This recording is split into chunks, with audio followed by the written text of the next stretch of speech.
My name is Ranger Tom Holbrook, and I've been patrolling the Sawtooth National Forest in central Idaho for 17 years. Before I tell you what I found last February, before I explain why I'm breaking every protocol and confidentiality agreement I signed, I need you to understand something. If you're planning a winter backcountry trip anywhere in Idaho, if you're a snowshoer who loves the silence and solitude of deep winter wilderness, you need to hear this. What happened on February 15th, 2024, changed everything I thought I knew about the mountains I've dedicated my life to protecting. Before continuing, if you subscribe and like the video, you will be contributing greatly to the continuation of new stories to come. And I'm curious, where are you watching from right now? Have you ever been snowshoeing in winter backcountry? Drop your location in the comments, especially if you're from Idaho. You deserve to know what's really happening in these mountains. There's a region about 35 miles northwest of Stanley, Idaho, where the Sawtooth Wilderness transitions into an area we call the White Cathedral. It's not on most recreational maps. The boundaries are vague, approximately 8 square miles of high alpine terrain that sits between A500 and 10,200 feet elevation. The Forest Service doesn't advertise it. We don't maintain trails there in winter. There's a reason for that. And it's not just avalanche danger or extreme weather, though we let people believe that's all it is. Everyone has the right to know what's really happening in the area, 4 kilometers east of the Tin Cup Hut. What I'm about to tell you goes against every oath I took when I joined the Forest Service. After what happened last month, after learning we've lost 7 more people this winter, I can no longer remain silent. This is the story that the Department of Interior would prefer stayed buried under 12 feet of January snowpack. In my 17 years as a wilderness ranger, I've pulled bodies from avalanche debris, talked down suicidal hikers from cliff edges, and spent 72 hours straight searching for lost children who wandered away from campgrounds. Before this job, I spent 8 years as a search and rescue coordinator in the Colorado Rockies. I'm trained in wilderness medicine, technical rope rescue, and avalanche forecasting. I say this not to brag, but so you understand that I'm not someone who spooks easily. I've seen what happens when nature and human error collide. I thought I'd seen everything these mountains could throw at a person. I was wrong. February 15th, 2024 started like any other winter patrol day. Temperature at the ranger station in Stanley was minus 18 degrees Fahrenheit at 6 a.m. Clear skies, no wind, perfect bluebird conditions after 3 days of heavy snowfall. The kind of day that makes winter backcountry travelers throw caution aside and head into terrain they shouldn't. My assignment was to ski into the White Cathedral area and check for any unauthorized winter, camping, or signs of avalanche activity in the recent storm cycle. It was supposed to be a routine 8-hour patrol. I left the Tin Cup Hut trailhead at 7:30 a.m., skinning uphill on my backcountry skis with my overnight pack and standard winter patrol gear. Satellite radio, GPS, avalanche beacon, probe, shovel, medical kit, bivy sack, 3 days of emergency food. The approach to White Cathedral follows an old mining road for the first 5 miles before breaking into open alpine terrain. The snowpack was deep, 18 to 20 feet accumulated from October through February.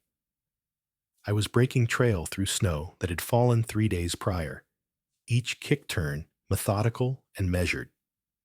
By 10 a.m., I'd gained about 2,400 feet elevation and reached the lower boundary of what we informally call the Cathedral Zone.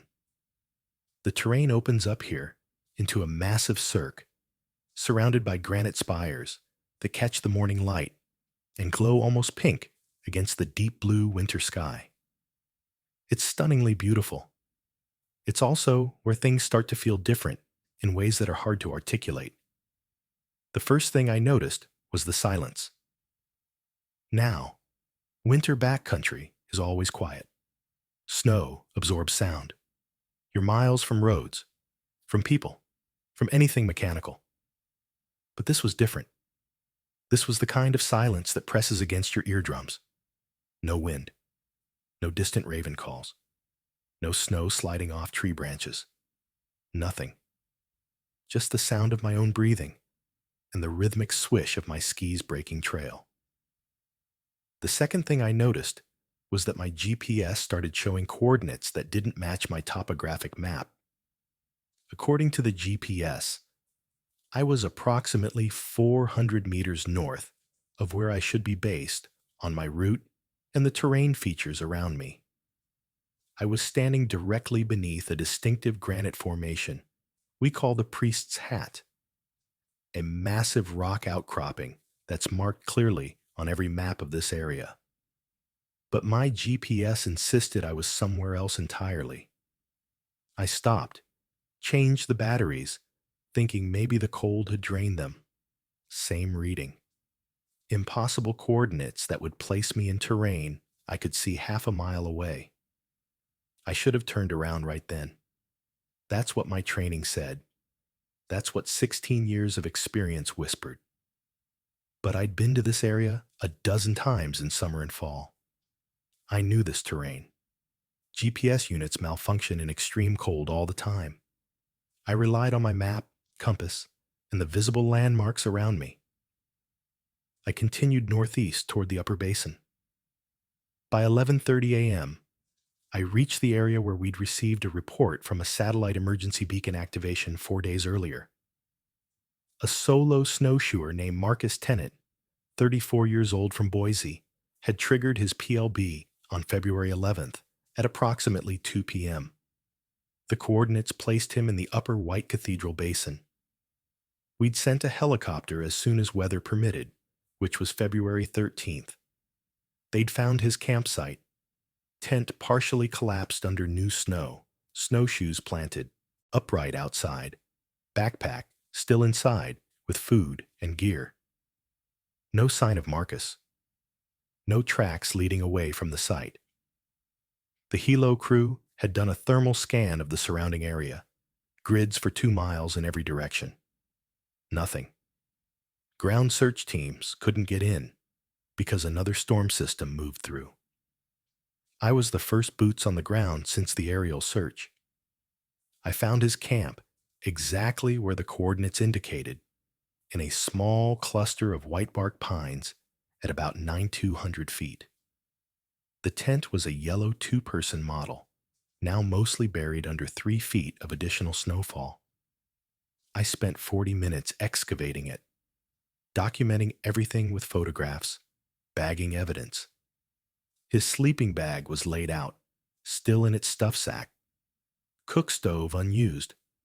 Food bag hanging from a tree branch. His journal sat on top of his backpack, a brown leather notebook about 5 by 7 inches. I almost didn't open it. Personal effects in a missing persons case should be preserved for investigation. But something made me flip through the pages. Maybe it was the way the silence seemed to deepen when I touched the leather cover. Maybe it was the fact that my watch, which had read 11:47 a.m.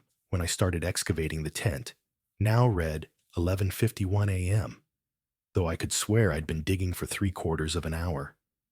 The journal entries were dated. The last entry was February 11th, the day he activated his beacon. I read it standing there in the excavated snow pit beside his abandoned tent, my breath freezing into ice crystals that fell like tiny diamonds in the late morning sun. February 11th, 2024, 1:47 p.m. I've been in the White Cathedral for 3 days, and I finally understand why this place has that name. It's not because of the granite spires, though they do look like cathedral architecture. It's because of what happens here. I can't explain it rationally. I have a PhD in geophysics. I've spent my career studying seismic data and crustal deformation. I don't believe in supernatural phenomena. But I can't deny what I've been experiencing since I crossed into this basin 2 days ago. The snow here is wrong. Not the consistency or the depth. Those are exactly what you'd expect for mid-February in the Sawtooths. But the way it exists, I know how that sounds. Let me try to be more precise. Yesterday, at approximately 4 p.m., I watched snow falling upward. Not blowing upward in wind. There was no wind. Individual flakes were descending from clouds as normal, but when they reached about 15 feet above the ground, they reversed direction and rose back up. I stood there for 20 minutes, watching this happen. I have video on my phone, though when I play it back, the video shows normal snowfall. The camera doesn't see what I see. This morning, I woke at 6 a.m. and made coffee. I packed up my camp completely, everything in my backpack, ready to hike to a new location I'd scouted the day before. I started walking east toward the saddle between the two main peaks. I hiked for what felt like 2 hours. My watch confirmed it, 6:15 a.m. to 8:22 a.m. But when I stopped and looked back, my tent was still visible behind me, maybe 200 yards away. I'd been walking in a straight line on firm snow with good purchase. I'd covered ground. I could see my tracks behind me, extending in a clear line back toward where I'd started. But the distance was impossible. I should have been 1.5 miles away minimum. I returned to camp, set everything up again. That's when I noticed something else. The trees here, the white bark pines, they're not quite right. The shadows they cast don't match the sun position. I'm not talking about a few degrees off. I'm talking about shadows falling east when the sun is in the western sky. I've triple-checked this with my compass. The sun is where it should be. The shadows are impossible. And there's something else. I keep seeing people in the distance. Not hikers, I don't think. Figures standing motionless among the trees or on the ridge lines. Always at the edge of visibility. Always gone when I look directly at them. I told myself it was tree shapes, rock formations, the way light and shadow play tricks at high elevation. But I've seen the same figure in 3 different locations that are miles apart. Same height, same general shape. Standing perfectly still. Watching. I activated my emergency beacon an hour ago. I don't feel like I'm in immediate danger. Not in the traditional sense. I'm not injured. I'm not hypothermic. I have food and fuel for 5 more days. But something is fundamentally wrong with this place, and I need to leave. I need someone else to confirm what I'm experiencing. I need to know I'm not losing my mind. The helicopter should be here in a few hours based on my location and typical rescue response times. I'm going to wait at camp. I'm going to keep this journal in my pack where it can be found if something happens to me. And I'm going to document one more thing, something I've been afraid to write down until now. Last night, I didn't sleep in my tent. I was outside at 3:33 a.m. I didn't choose to be outside. I don't remember leaving my sleeping bag. But I was standing about 50 feet from my tent, barefoot in the snow, wearing just my base layers. The temperature was probably -10. I should have been in severe pain. My feet should have been freezing. But I felt warm, comfortable. And I was facing northeast, toward the highest peak in this basin, a mountain we call Cathedral Spire on the maps. There was light coming from inside the mountain, not reflection off snow or ice, light from within the rock itself, a pale blue-white glow that pulsed slowly like breathing. And I could hear sound, except not with my ears. I felt it as pressure in my chest, a rhythmic thrumming that matched the pulse of the light.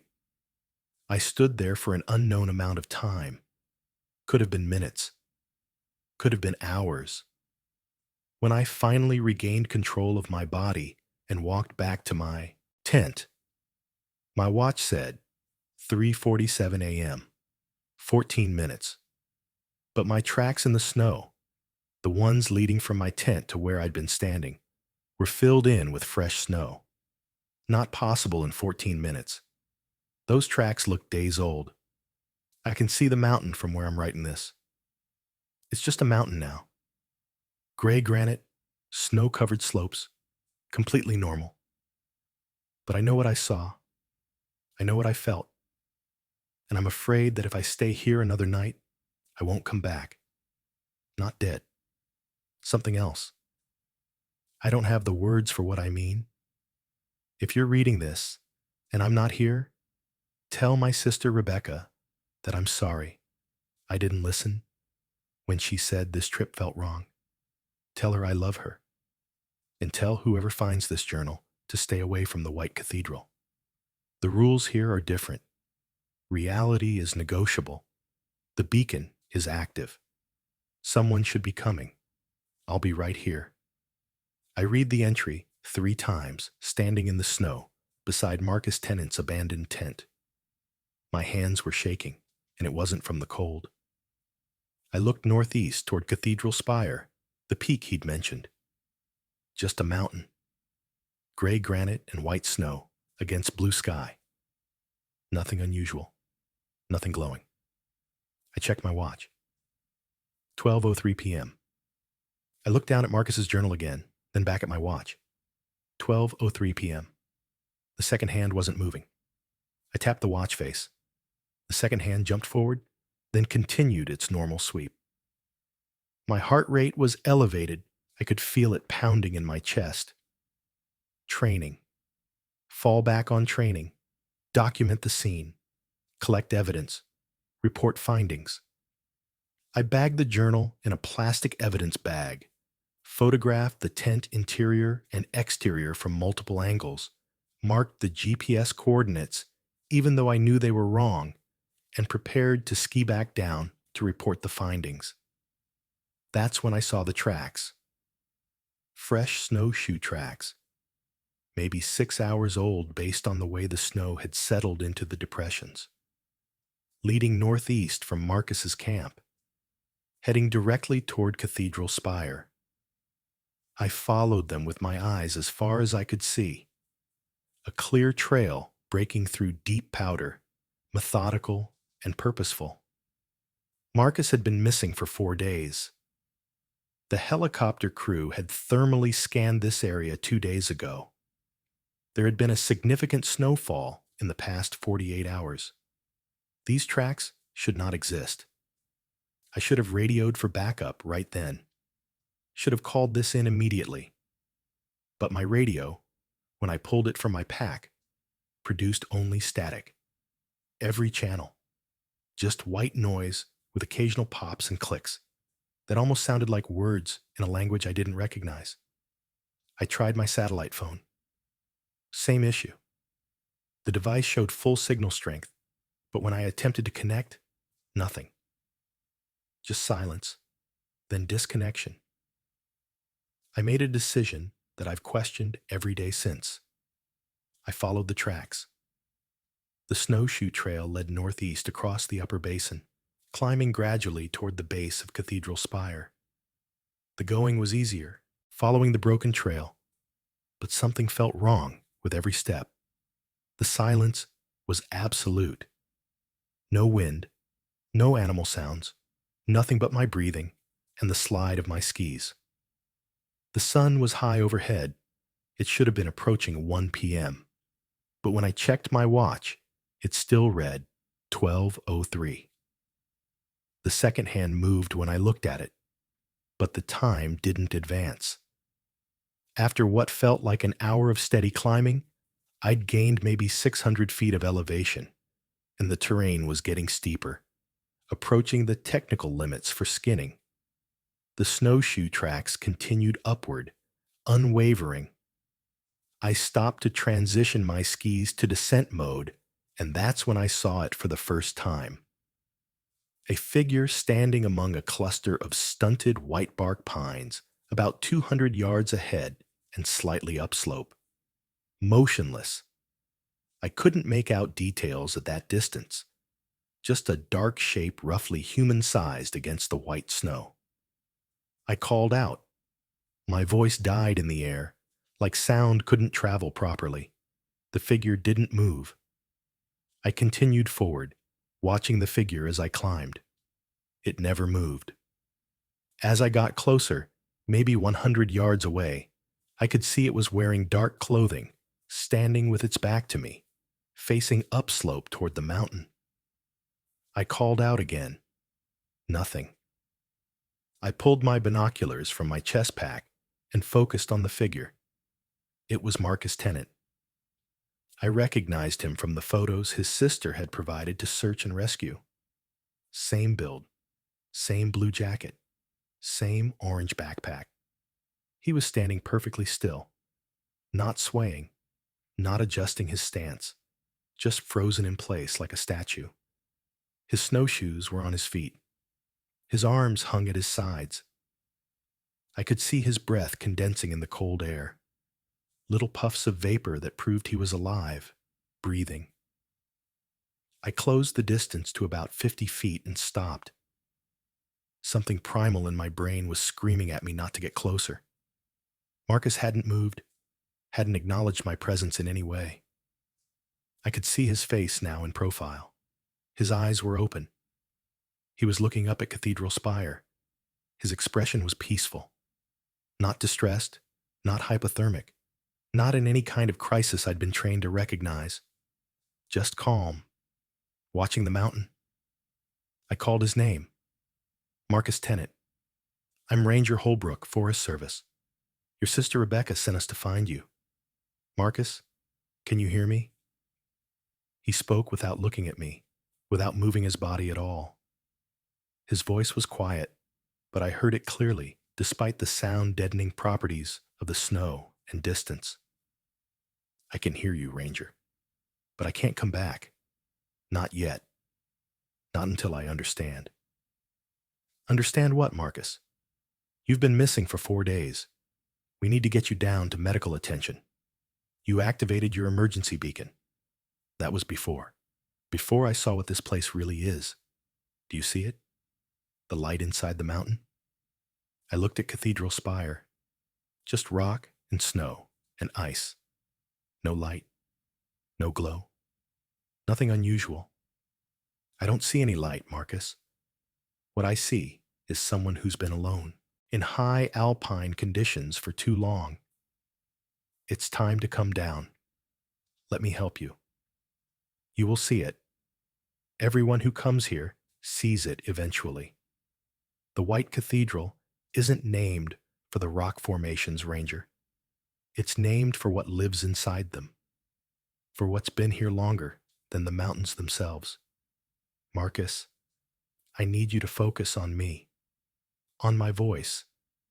You're experiencing symptoms that could indicate altitude sickness or early hypothermia, disorientation, hallucinations. These are serious warning signs. I have a radio, medical equipment. Let me help you. For the first time, Marcus moved. He turned his head to look at me. His eyes were normal, clear, focused. No cloudiness, no 1,000-yard stare. He looked completely rational. I'm not hallucinating, Ranger Holbrook. My name is Tom. I know your name. I read your journal. And I know you mean well, Tom. But you don't understand what you've walked into. The White Cathedral is a threshold. A place where the boundaries between what we call real and what we call impossible become thin, meaningless. I've been studying geophysics for 12 years. I've spent my life measuring crustal deformation and seismic wave propagation and all the mechanical processes that shape our planet. But this place operates on principles that have nothing to do with the physics I know. He turned fully to face me now, and that's when I saw it. On his chest, visible through his partially unzipped jacket, there was a mark. Not a bruise or injury. A perfect handprint, pale white against his skin, as if someone had pressed a hand made of ice against his sternum and left a frost impression. The print was glowing faintly with the same blue-white light he'd described seeing in the mountain. "What happened to your chest, Marcus?" He looked down at the mark, touched it gently with his gloved hand. "Communion. That's the only word I have for it. Last night, at 3:33 a.m., something came down from the spire.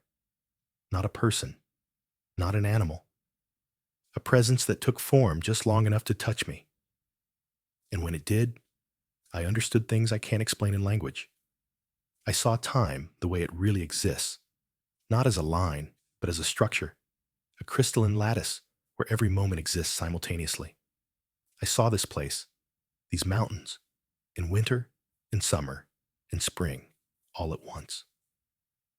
I saw people who walked here 1,000 years ago and people who will walk here 1,000 years from now. They're all here, Tom.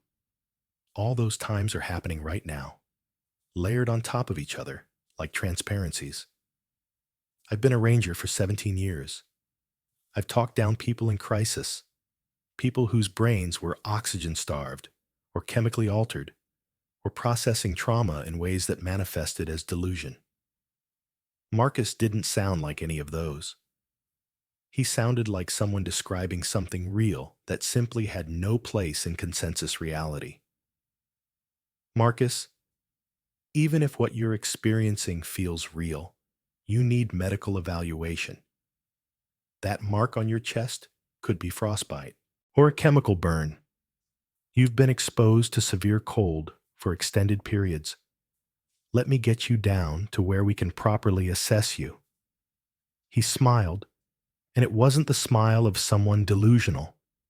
It was sad, patient, like a teacher watching a student struggle with a concept just beyond their current understanding.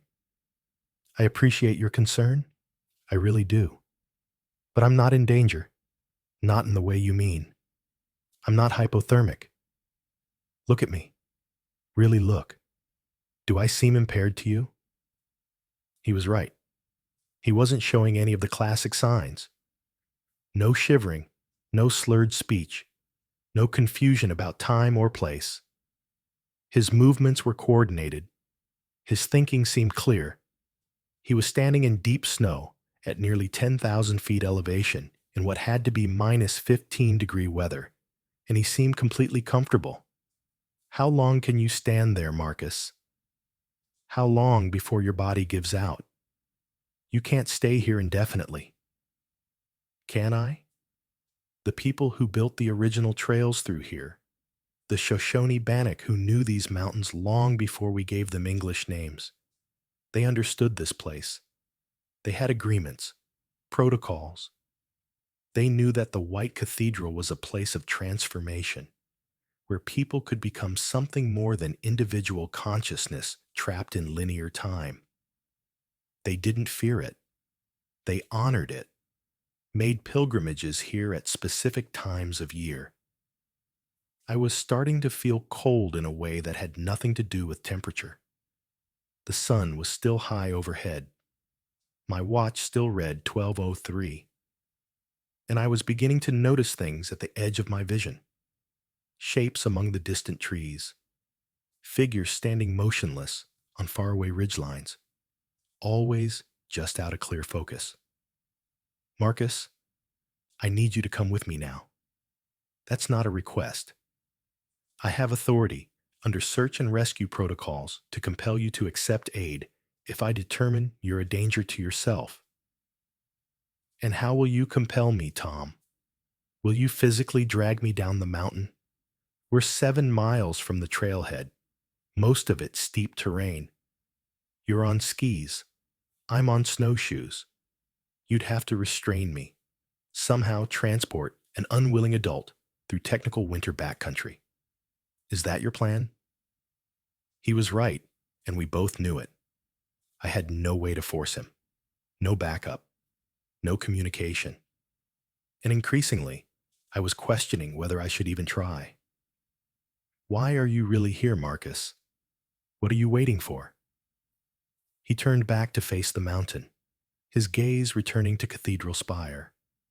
Tonight is the new moon. The winter darkness will be absolute. And at 3:33 a.m., if my understanding is correct, the threshold will open completely. Not just a touch, not just a glimpse. Full passage. I'll be able to walk into the mountain, into the structure of time itself. I'll exist in all moments simultaneously. I'll understand everything. That's death, Marcus. What you're describing is hypothermia-induced euphoria followed by death. Is it? Or is death just a transition we've misunderstood? The missing people from this area, the ones who never get found, they're not dead. They've transformed. They exist in an expanded state. The Shoshone-Bannock elders say those who enter the White Cathedral become part of the mountain's memory, the consciousness that experiences all times at once. They're more alive than we are, Tom. We're the ones trapped, locked into this narrow perception of linear progression. They're free. I wanted to argue, wanted to fall back on rational explanations. High-altitude cerebral edema, hypoxia, psychological break from isolation. But I was feeling it myself now. That sense that the world around me wasn't quite solid, the way the light seemed to bend wrong, the absolute silence that pressed against my ears, and my watch, stubbornly frozen at 12:03 p.m., no matter how many times I checked it. I need to think, Marcus. I need to process this. Then think. I'm not going anywhere. Not until tonight. You're welcome to wait with me if you want, or you can try to ski back down. Though I should warn you, the way out isn't as straightforward as the way in. Distance and direction behave differently here. You might find that 7 miles takes much longer than it should. How do you know that? Because I tried to leave yesterday. I packed up my camp, started hiking south toward the trailhead. I hiked for what my body told me was 6 hours, covered miles of terrain. But when I stopped, my camp was still visible behind me. The White Cathedral doesn't let go easily once you've seen what it really is. I looked back the way I'd come. I could see my skin track, the trail I'd broken through the snow on my way up. It extended down the slope, disappearing into the basin below. Looked normal. Looked like I could follow it right back to the trailhead. I made the decision to try. Told Marcus I'd return with help, with medical personnel and equipment. He just nodded, smiled that sad, patient smile again, and turned back to watching the mountain. I started skiing down my up track. The descent should have taken maybe 2 hours to get back to the trailhead. Straightforward navigation, all downhill, following my own trail. I skied hard, maintaining good speed on the descent, stopping only to check my map and compass. Everything looked correct. I was heading south-southwest, losing elevation steadily, following my skin track exactly. After what felt like 3 hours of constant descent, I stopped to check my position. I could see the upper basin above me, could see the cluster of white bark pines where Marcus was standing. I'd been skiing downhill for 3 hours, and I was maybe 400 yards lower than where I'd started. I tried again. This time I didn't stop, just maintained a steady gliding descent, watching my compass to ensure I was traveling the right direction. Time became meaningless. I was in a rhythm. Pole plant, weight transfer, glide, repeat. My legs were burning with effort. My lungs were working hard in the thin air. I was covering ground. I could feel it. When I finally stopped, exhausted, and looked back, I was higher up the mountain than when I'd started this attempt. The basin was below me. I'd been skiing downhill and somehow ended up 200 feet higher in elevation. That's when I understood what Marcus had meant. The White Cathedral doesn't let go easily. I made camp that night in a small depression that offered some wind protection, about half a mile from where Marcus was still standing, watch over the mountain. I could see him in the distance through my binoculars as the sun set, a dark figure perfectly motionless against the snow. I set up my emergency bivvy, got my stove running to melt snow for water, forced myself to eat, though I had no appetite. My watch had started working again at some point, though it now showed 7:18 p.m., which meant I'd somehow lost about 6 hours that I couldn't account for. The sun set behind the western peaks around 6:45, and true darkness came quickly at that elevation. Clear sky, no moon, and an absolute blanket of stars that seemed close enough to touch. I've seen dark skies before, spent countless nights in wilderness areas far from any light pollution. But this was different. The stars looked wrong. The constellations were correct. I could recognize Orion and the Pleiades and the Big Dipper. But they seemed to shift when I wasn't looking directly at them, rearranging themselves into configurations that hurt to perceive. I stayed in my bivvy with my headlamp on, trying to read through the incident reports I'd brought with me. Missing persons cases in the White Cathedral area going back 40 years. There were patterns I'd never noticed before. People who vanished during new moons. People whose last known positions clustered around the base of Cathedral Spire. Searchers who reported GPS malfunctions and temporal anomalies. One report from 1987 described a search team that spent 8 hours looking for a lost hiker, covered what they estimated was 12 miles of terrain, only to return to their base camp and find that only 2 hours had elapsed, and they were standing exactly where they'd started. The reports had been dismissed as navigation errors, equipment malfunctions, the disorienting effects of high altitude and stress. But reading them now, in this place, I understood they'd all been describing the same thing Marcus was experiencing. The same thing I was experiencing. At 11 p.m., I turned off my headlamp to save batteries and lay in my bivvy, looking up at the impossible stars.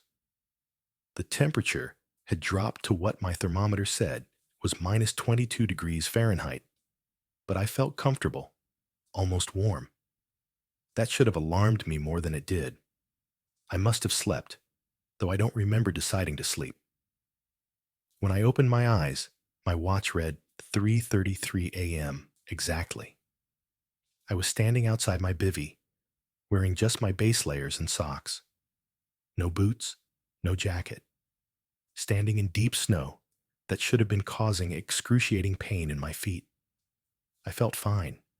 Better than fine. I felt like every nerve in my body was awake and aware in ways they'd never been. And I could see the light. Cathedral Spire was glowing from within, exactly as Marcus had described in his journal. A pale, blue-white luminescence that pulsed slowly, rhythmically, like breathing or a heartbeat. The light didn't illuminate the surrounding snow or rock. It didn't cast shadows. It simply existed inside the mountain, visible through solid granite, as if the rock had become translucent. I could hear the sound too, though hearing isn't the right word. I felt it as pressure in my chest, a thrumming vibration that synchronized with the pulse of the light. And with each pulse, I could see things that shouldn't be possible. I saw the White Cathedral as it existed 10,000 years ago, when glaciers still carved these valleys and megafauna wandered through forests that would later be buried under ice. I saw it as it would exist 10,000 years from now, the peaks worn lower by millennia of wind and water. The climate changed, different stars in the sky. I saw it as it existed last Tuesday and next February, and every moment in between, all layered together like glass slides held up to light. I saw people, dozens of them, maybe hundreds, spread across the basin and the slopes and the peaks. People in modern clothing, and people in buckskin, and people in clothes from eras I couldn't identify. All standing motionless, all facing the mountain, all watching the light pulse. Some of them were translucent, barely visible. Others seemed solid. All of them were marked with the same pale handprint on their chests that Marcus bore. And I saw Marcus himself, standing where I'd left him earlier, except he wasn't alone. There was a figure with him, standing close, though I couldn't make out any details. The figure was human-shaped, but seemed to exist in multiple states simultaneously, solid and transparent, present and absent. As I watched, it raised a hand and pressed it against Marcus's chest over the existing mark. The light from Marcus's mark flared brighter, spreading across his torso like frost patterns on a window. I wanted to run to him, wanted to intervene, but I couldn't move. My body was locked in place, compelled by something I didn't understand to stand and watch. The figure with Marcus turned to face me, though it had no face I could describe, and I felt it looking at me, assessing me, considering whether I would understand what it was offering or whether I would break under the weight of it. Time passed in ways I can't measure. Could have been seconds. Could have been hours. When I finally regained control of my body, I was back in my bivy sack, fully dressed in all my layers, and my watch read 4:17 a.m. But my chest ached with cold that radiated from a point over my sternum. I unzipped my jacket, pulled up my base layer shirt, and saw it. A pale handprint glowing faintly against my skin, exactly like Marcus's mark. Perfect in its detail, each finger distinct, the palm clearly defined. I touched it and felt cold spread through my hand, up my arm, through my entire body. Not painful, not uncomfortable, just present, like I was becoming something other than purely physical. I spent the remaining hours until dawn sitting in my bivy, watching the mark on my chest gradually fade from bright luminescence to a subtle glow that was only visible in darkness. As the sun rose, the mark became invisible, though I could still feel it when I touched my chest, a cold spot that pulsed faintly with its own rhythm. Marcus was gone. I hiked to where he'd been standing and found only his snowshoes, planted upright in the snow like grave markers. His tracks led uphill toward Cathedral Spire, clear and purposeful for about 20 yards.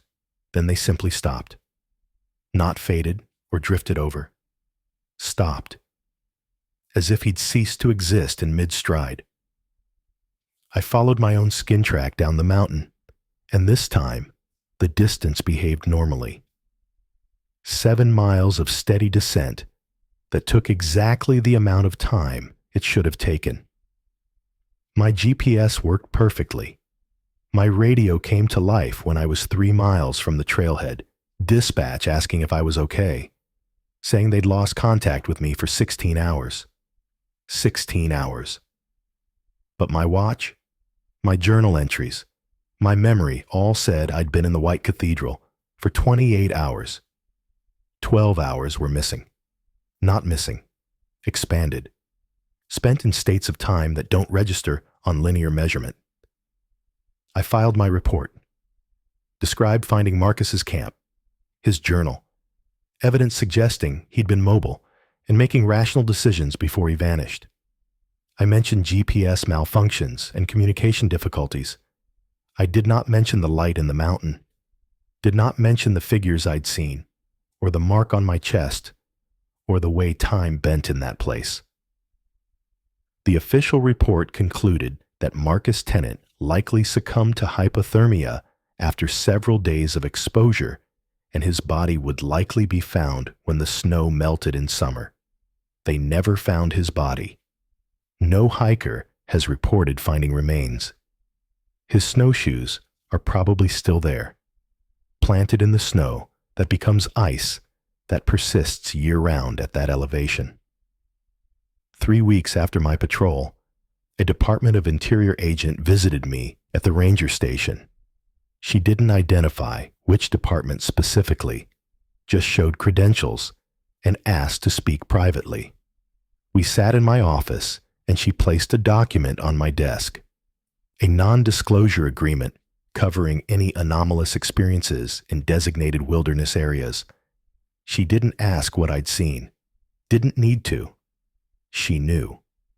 Before you sign, Ranger Holbrook, you should understand what you're agreeing to. The White Cathedral has been under observation since 1952. We have documentation of temporal anomalies, spatial distortions, and consciousness transfers going back 70 years. The phenomenon is stable, non-hostile, and appears to be a natural feature of that specific geological formation. We don't understand it. We can't control it. We can only monitor it and prevent mass exposure. Why are you telling me this? Because you're marked. You've been touched by whatever exists in that mountain. You'll continue to experience effects. Time will feel different for you. You'll perceive things others can't. You'll be drawn back to that place, especially during new moons. Signing this agreement means you accept these changes and agree not to publicize them. In exchange, you'll have access to our documentation, 70 years of research.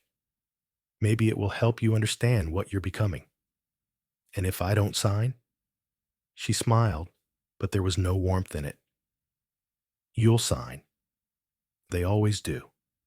Because once you've seen the light in the mountain, once you've felt the touch of what lives there, you need to understand it. You need context. And we're the only ones who have it. I signed. Spent 3 months reading through classified files that detailed hundreds of encounters similar to mine. People who'd been marked. People who'd transformed. People who'd walked into Cathedral Spire and stopped existing in linear time.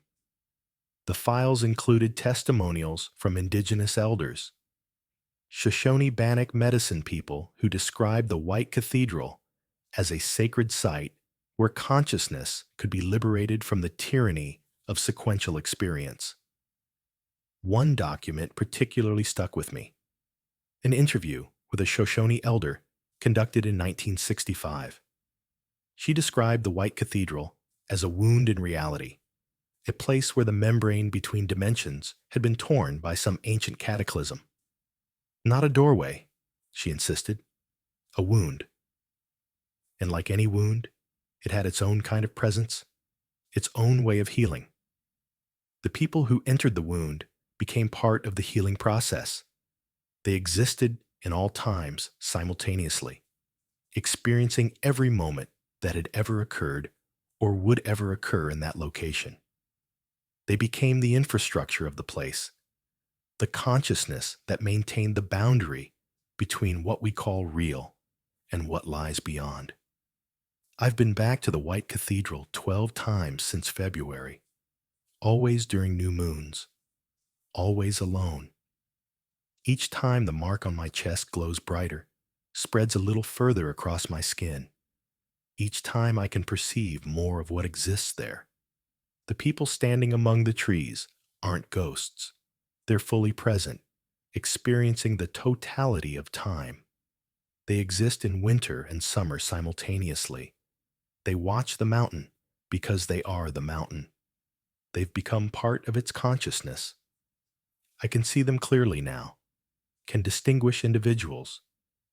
There's a woman who wears clothing from the 1930s, a man in Spanish colonial armor, a Shoshone warrior with weapons and clothing that date back centuries, a modern hiker in REI gear who went missing in 2019. They're all there, all the time, experiencing every season and every moment at once. And I know I'm becoming one of them. The mark has spread from my chest to my shoulders, down my arms. It's visible now, even in daylight, a faint frost pattern that glows when the sun hits it at certain angles. My perception of time has changed. I experience moments in layers, seeing what is and what was and what will be overlapping like transparent films. Right now, as I write this, I'm sitting at my desk in the ranger station on April 3rd, 2025. But I'm also standing in the White Cathedral on February 15th, 2024, watching Marcus receive his mark. And I'm standing there on February 15th, 2026, watching myself receive mine. All three moments are equally present, equally real. I've made my choice. Same choice Marcus made. Same choice hundreds have made before us. Tonight is the new moon. I'll ski into the White Cathedral one final time. I'll stand at the base of Cathedral Spire at 3:33 a.m., and I'll let the transformation complete. I'll walk into the mountain and become part of its eternal moment. I'll exist in all times, simultaneously. I'll understand everything. Some people will call this death. My family will grieve. There will be searches, and eventually a memorial service. But I'll still be here. I'll be standing in the White Cathedral in every season, every year, every moment that place exists. I'll be part of the consciousness that maintains the boundary, part of the infrastructure of reality itself. Before I go, I need you to understand something. The White Cathedral is not unique. There are places like it all over the world. Thin spots where the membrane of sequential time has worn away. Some of them are monitored by governments. Some are honored by indigenous peoples who understand their nature. Some are unmarked and unknown, waiting for someone to stumble into them and be transformed. If you're watching this from Idaho, if you've ever felt called to the Sawtooth Wilderness in winter, pay attention to that feeling. It might be invitation. It might be warning. The White Cathedral doesn't call everyone, but those it does call, it doesn't let go. Time isn't a line. It's a structure, a crystal, a lattice where every moment exists simultaneously. We're trained to perceive it linearly, one second after another, cause followed by effect. But that's just the narrow bandwidth our consciousness normally operates on. The White Cathedral offers a different bandwidth, expanded, infinite, eternal. I've left instructions for this video to be released if I fail to return from tonight's patrol. By the time you see this, I'll have been missing for at least 72 hours. Searchers will find my truck at the Tin Cup Hut trailhead. They'll probably find my skis at some point, planted in the snow, like Marcus's snowshoes. They won't find my body. Not because I'm dead, because I'm everywhere. Every when. To my family, I'm sorry. I know this seems like abandonment, but I'll still be here. If you come to the White Cathedral during a new moon, if you're quiet and patient, you might see me standing among the trees. You might feel my presence. I'll exist in every moment this place has known or will know. I'll be part of the mountain's memory. To my fellow rangers, follow the protocols Don't search the upper basin after dark during new moons. Don't enter the White Cathedral alone. Don't trust your GPS or your watch when you're inside the boundary. And if you see figures standing motionless among the trees, don't approach them. They're not lost. They're transformed. They're experiencing something we can't comprehend from our limited linear perspective. To anyone planning a winter trip to the Sawtooths, I'm not telling you to stay away. These are public lands. You have every right to explore them. But if you go to the White Cathedral, go with awareness. Respect the indigenous warnings. Honor the boundaries. And if you feel called to stay, if you see the light in the mountain, understand what you're being offered. It's not death. It's transformation, expansion, liberation from the tyranny of sequential time. My watch has stopped again. 3:27 a.m., 6 minutes until threshold. I can see the light beginning to pulse in Cathedral Spire, that familiar blue-white glow that means the boundary is thinning. I can see the figures gathering, all the transformed ones, standing in their eternal moment. They're waiting for me, welcoming me. Time isn't a line. Time is a cathedral, and some of us are called to become its architecture. If you're watching this, subscribe and share this story. Let people know the truth about the White Cathedral. Let them make informed choices about whether to seek it out or avoid it. And remember, the missing hours are never really missing. They're just experienced differently. Welcome to the White Cathedral, where time remembers everything, where transformation awaits, where I'll be standing in every moment forever.